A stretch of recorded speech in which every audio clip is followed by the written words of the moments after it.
It might just be the most woke reimagining of a property by Disney we've ever seen. What are we talking about? Well, the new Spider-Man animated show on Disney Plus is going where no cartoon has ever gone before. The full DEI spreadsheet quota system is in full display, and today we'll tell you whether or not it's worth suffering through to try to find a good Marvel story.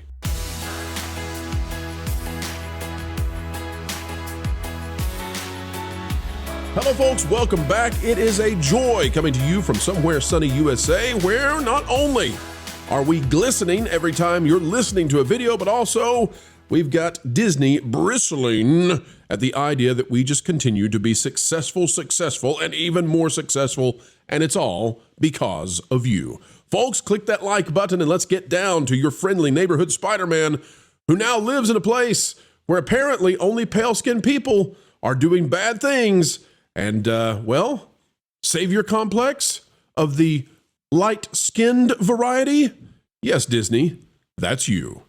I watched Spider-Man, and I thought that from an animation standpoint, I think it's very stiff. I think they're extremely limited in their facial expressions. The low frame rate is kind of odd, and it gave me early seasons of Teenage Mutant Ninja Turtles on Nickelodeon vibes, because the streets are not populated very much at all. And that's due to not having an animation budget, which is really bizarre to me that they're not giving it the kind of budget where they can populate the streets with people walking everywhere. Like if you look down, there'll be like 5 cars, and they might have a couple of mannequins that are standing still, but that's it. And of course, what people are going to be talking about, I think, is the number of race swaps, and also like Peter is attracted to a girl who is significantly larger than him, not only in verticality, but also in shoulder width. And it's a very odd show. So Lauren, your thoughts on it? I'll come back with more thoughts, but what did you think of the first 2 episodes? So, I think I'm going to surprise people a little bit, because remember, I'm on the West Coast. You guys are on the East Coast. You guys were seeing it before I had the opportunity to. And based on what you were saying, I expected I was going to hate this thing. And what I can say is I didn't hate it. Yeah, no, I don't hate it. No.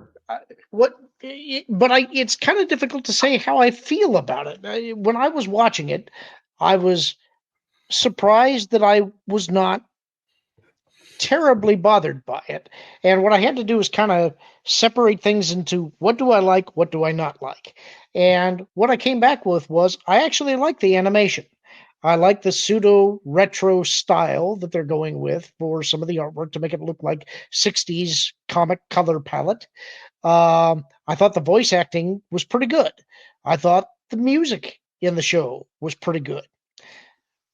But every time I was starting to get into it and enjoying myself, they would suddenly drop something that just sort of took me out of it and went, what?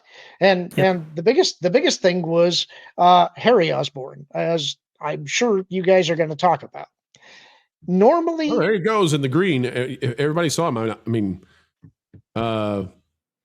maybe, can I say Brittany Griner? Is that okay? Is that a good one? Yeah. Okay. Yeah, I think that's about right. That seems about right. Normally, when I see all of the character changes and race swaps and these things, I get offended because I want to see the characters as I know them. But in this series, that seems to be kind of the whole point. And if you're looking at it as an Elseworlds story, I didn't hate it. I thought the characters themselves were fine outside of a couple of designs. I will say I hate his costume. I hate this version of the Spider-Man costume. Yeah. I don't like it. But based on what I saw in the first couple episodes, I'd probably keep watching if I was super invested in it. You know, it's not something that I would immediately downvote or hate on. I'm not sure what I would give it for a rating. I feel like for me, it's maybe a 6 or a 7. The critics gave it 100% though, Lauren. How dare you? Oh, yeah, but I mean, do any of us trust the professional critics anymore? No. The only guy I ever trusted in the old days was Roger Ebert, and the great thing about Ebert was, even when I disagreed with him, his writing was so excellent in every one of his movie reviews that while I may not agree with his conclusions, the read was always entertaining. I knew he was an honest broker and I trusted him. What he said, he felt, I believed. There's no critic that I could watch today that I could say that about. Let me go to Nolan. Nolan, the origin story of Spider-Man is changed in this, and it's weird. It's just a really weird change. Like, we go from all this buildup of how Peter Parker becomes Spider-Man to suddenly Doctor Strange fights in front of his school, but the police never show up. There's not a lot of ruckus except just a big blow up. And somehow a spider drops out of a portal onto Peter's neck and bites him.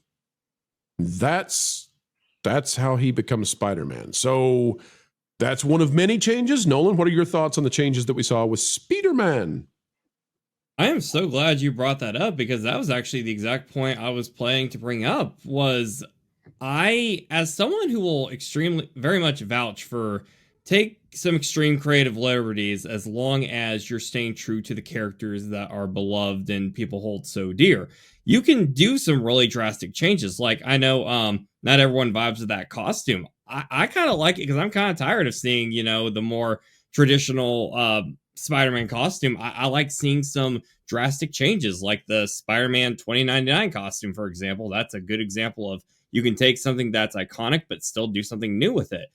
But what I have issue with when it comes to these changes is, I think this is an awful origin story as far as Spider-Man the hero goes, which is the main thing the kids are going to be watching for, because the whole point of Spider-Man is supposed to be responsibility.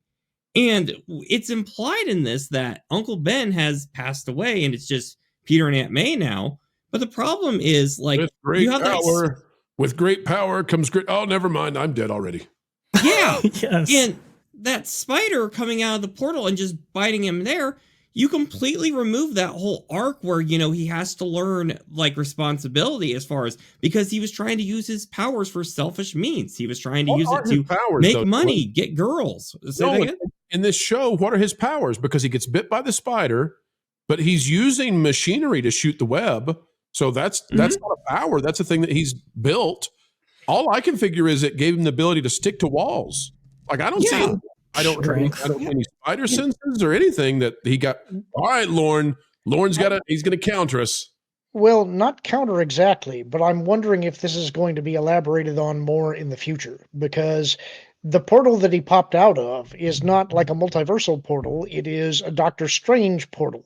And what Doctor Strange was trying to recapture was some type of a spider demon. And so I'm guessing that whatever powers he's absorbed are actually now magical as opposed to technological. And I'm wondering if that's going to play into this in some way. Could be Oscorp spider that came through, or spider demon from Harry. I don't know. Nolan? They could definitely... Go ahead. Sorry, bro. No, go ahead. I'm tossing it to you. Well, what I wanted to say was, like, they could definitely do some creative things with the whole concept of where the spider came from and what it does to maybe, like, mutate him. Maybe we could see, like, a man spider thing from the comic books or something. But my issue with it goes that the whole concept of Spider-Man as a character, because when you don't have that arc of where, he's trying to use his powers to be a wrestler, to get the money, get the girls, get the nice car, it's like you have Batman's origin, but you completely cut out, like, his parents being killed. Then he's just a rich kid who dresses up for the fun of it. There's a really key point later on in this show where there's a part where Peter Parker, as per usual, is about to be late for a big event in his life. He's about to finally get a chance to be at the cool kids party. People are liking him. He gets to have this big internship program. Like, this is huge for him. But he takes time to stop a building that's on fire and a villain is at his work and stuff. And I guess I'm just not at this point now where I can buy Peter just being this saint to where he's like, all right, it's the right thing to do. The police can't handle it. I just have to do this because this is what Aunt May taught me. I wanted to see a little more of Peter's selfish side. Like, I want to know why he jeopardizes his own life to protect others, because I feel like that's a core part of Spider-Man's character. And True. I feel like when you get rid of that, something huge is lost in the process. All right, Kevin, what say you? Did we just skip over all the character development of Peter Parker, and that's disenfranchising the audience, perhaps? Yeah, listen, we kind of got hints of this with the live action movies, other than origin fatigue, because I never want to see the Waynes die again. I never want to see Peter get bit by the spider again. We get it. The when you remove Ben from his origin, you essentially remove the soul of the character. Peter is driven by his sense of responsibility and duty, and he had to learn it through a hard, humorous lesson. There were consequences for his inaction, and that's what drives him. You remove this from the character, and now we're kind of floating. I have feelings about this show. Listen, obviously, his traditional cast was swapped out for D-list multi-ethnic heroes so that you didn't have to suffer through YouTubers complaining about race swapping all of his friends. On the surface, this is pretty, if I'm a normie and I'm not paying attention to the screen while it's on, I don't really have much to complain about. And to me, that is where the trap gets set. When I was watching it, it reminded me of Batman '89 when Jack and Bob are talking and Ace Chemical and the cops show up and he goes, "We've been set up, boys." So you have a disproportionate amount of minorities in the show. That in unto itself does not necessarily make the show woke, right? We have to say that, but there are weird things that happen, right? I go, well, clearly the writers of the show don't know any black people and have never been to New York, because cops are not stopping to follow someone who looks like Lincoln. Lincoln is a clean-cut kid who's an athlete at a major school. Most of your police, he's wearing the Letterman jacket. Yeah, he's going home. He's like nicely trimmed and all that. Yep. And then like this is a hard work. It's like at first I laughed because Doctor Strange comes to the portal and I go, oh, this is clearly an America that was settled by the Wakandans, right? It is what it is.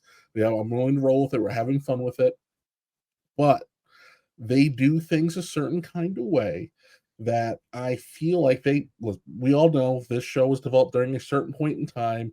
And there were they took certain gambles on how last November was going to play out. The show was also supposed to be a direct tie to Peter's origins in the MCU, and that went awry, and they changed their mind. You can see that they made last minute changes. Case in point, anytime Spider-Man pops up, he is tertiary to the plot. It has nothing to do with anything. His appearances are disjointed. There's only 2 instances where it kind of drives the story. And one was we were just mirroring the events of Civil War to introduce Norman. Right. Everything else is we just needed to get Spider-Man doing something here. It's all about the melodrama. My concern is we're going to have some thoughtless or lazy YouTubers who are just going to be screaming, "Black people everywhere." And they're going to use that as the dog whistle to act like it's 2016 all over again, and ignore that this show, although okay, I didn't hate it. It's a standard Spider-Man show. It's pretty decent, but it also has major problems, and it's subversively woke. Like it's just a little. It's not as obnoxious as you're afraid it's going to be when you look at the breakdown of the cast. But again, things like Lincoln's being trailed by the cops. He goes to get on a bus and the little old white lady pulls the baby away. Like, what is happening? This isn't the 50s or this. It's like, why are we acting like Woodrow Wilson is probably president in this dimension right now? It's just silly things that I think if certain people are a little too flippant or a little too indignant about how they talk about this show, it'll be the bulwark that these people use to say, hey, look, this show doesn't have an 87% critic score of user score because these bigots and racists they review bombed it because they hate diversity. And we know that that's not the problem. Again, it's interesting move. You know, Pearl is by the way, on the left, Kevin, this is Peter Parker's love interest. Yeah. Yes. She looks like she could bench press him with one arm. To be honest, I buy the fact that Peter's got an Amazon fetish, but I have to say to you, Kevin, curse your race blindness. That lady on the train, I don't think she was a white gal. She was an Asian grandmother. Yes. That's white adjacent, and you know it, you bigot. All right, Lauren, go ahead, Vash. She's got broader shoulders than the football player. Like she's how do you create a character design like that? Oh my goodness. Go ahead, Lauren, please. Go back to that lineup though, real quick. Yes. Vash, go back to the lineup you had. All right, let's go through it. We've got Latina, Asian, African American, Caucasian, Asian goth girl or Asian emo girl. We have African American, Wakanda, African. Well, I assume African American or black on Harry Osborn. This is the most diverse cast I have ever seen, even down to Asian emo girls. Right? The only thing they don't have is they don't have a rotund individual yet. Like we don't have that yet, but we do have disabled individuals in the show. We had disabled individuals. Yeah. Yeah. I mean, it's they have checked every box imaginable. All right. Now, and why does it look like a Weezer album? and the villains actually have more people that are white on them than the actual main cast. It's pretty funny. I did want to ask: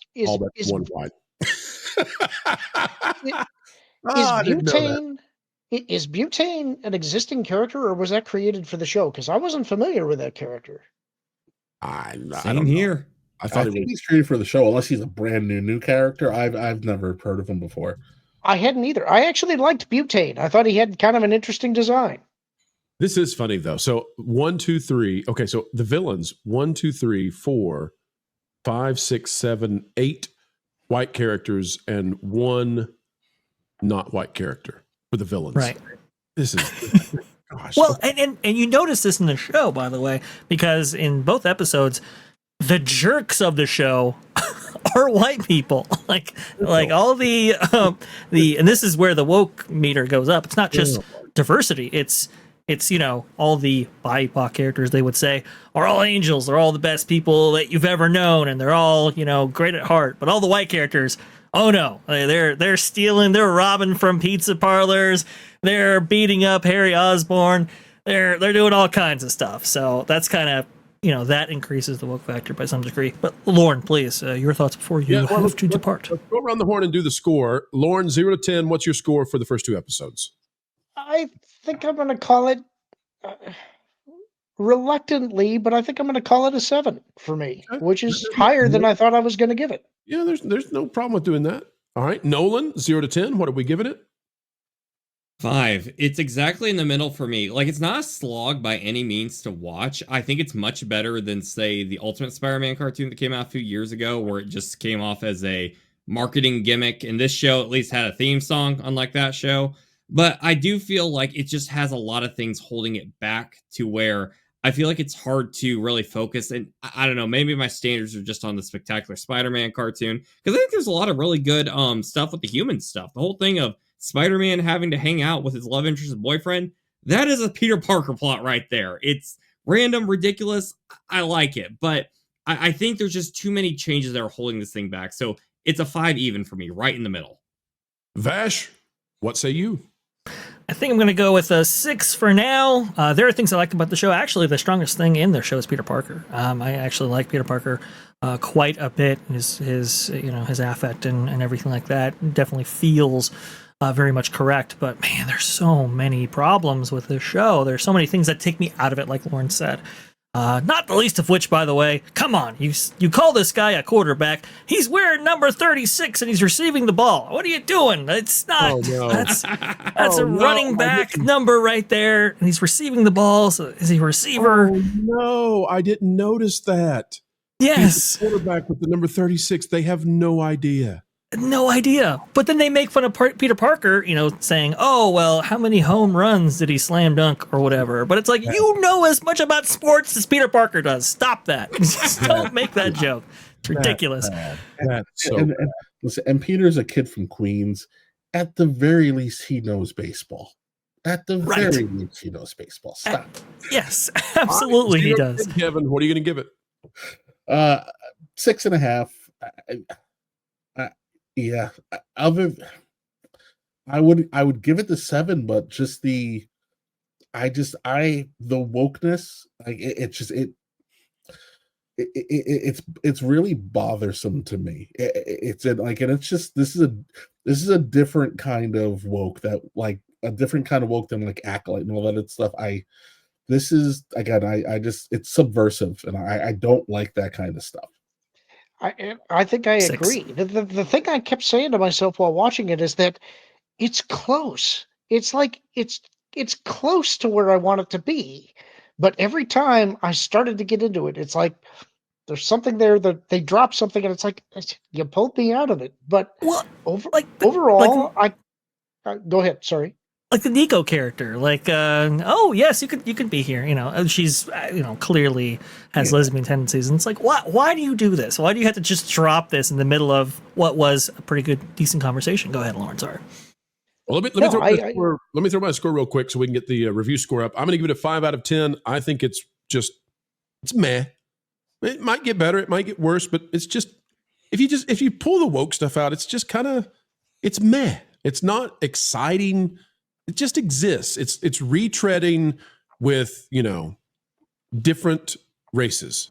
That's just not like they have mistaken changing the races and the character designs as changing the story. But it's still rather the same story, except it's even a little less because of the Uncle Ben issues. 5 out of 10 for me. That means that this from our panel has been given a 5.9 out of 10 for episodes 1 through 2, and well, that's decent. That's where I think it belongs. It's decent. Is it a 100% like the critics are giving it? Oh heck no. Is it a Disney Plus savior that's going to lift them and get them back on Nielsen? Oh heck no. Oh heck no. But that's where we are. Often as we get ready to wrap these up, folks, you'll hear us say, keep learning, keep growing, keep having fun. And the reason we do it is because we appreciate you. It's true, we do. And we want you to have a good time. Thank you for giving us the great time of spending time with you. Folks, on the way out the door, consider clicking that like button, share, subscribe, click it and stick it to the algorithms. It's the notification bell, and drop a comment down below because you matter. Your thoughts matter. Who cares what the legacy corporate deadbeat media tells you? You really are important. And we're a testament to that. We wouldn't be here without folks just like you. And since we've said it, we'll say it once more. Folks, wherever you are and whatever you're doing, keep learning, keep growing, and as always, keep having fun. Jump into the water. Why listen to music made by people and companies who really don't like you? Check out Vacation Radio today and prepare for all new content made by the people behind the WDW Pro Channel. It's the place you need for all the music. That should be fun. Want it all, so I give them cannonball. Yeah. Hundreds of songs, every genre you can imagine.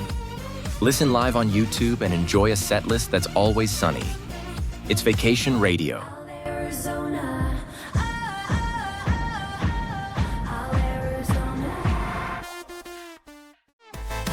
Pineapple pizza, Hawaiian ice freeze, yeah. Can't wait to be up. 3 days of you and me. What are you waiting for? Every WDW Pro video has a link to Vacation Radio in the video description. Try it out and subscribe today.